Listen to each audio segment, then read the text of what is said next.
Hello, my name is Katarina Macurova, and this is my new book, and it's called We're Off to the Forest.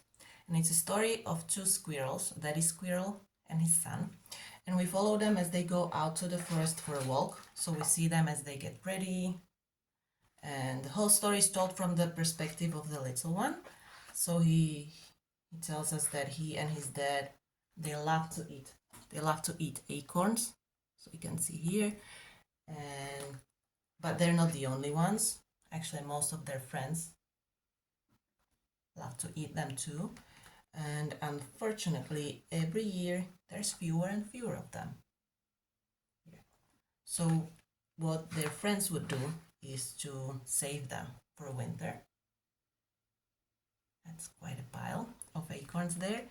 But he and his dad, they have different plans for their acorn, and it's not to eat it, nor to store it. So yeah, we'll find out what it is.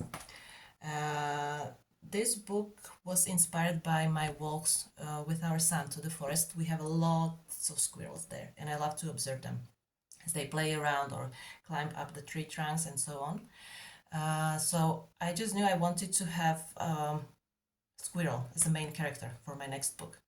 Also because drawing a squirrel is quite challenging for me, so that was a new experience.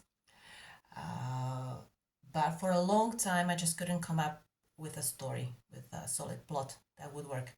And one day we went to a farmer's market here in town, and there was one stand that belonged to a little boy, and it was called Ted's Oaks. And so the boy was basically selling tiny plants of oak tree. And so he would just find some acorns, planted them, and then when they grew into this tiny plant with just a couple of leaves, he would sell them for like €2.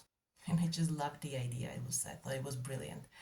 And then I thought that, well, when squirrels hide their acorns for the winter, sometimes they would forget about them, and by accident they might grow an oak tree. And then I thought, well, what if these two squirrels, they don't do it by accident? What if they actually hide or store the acorn to grow an oak tree? What if they do this whole thing on purpose, just to help the community, their friends in the forest, to have some more food for the winter? Yeah. Thank you. Bye.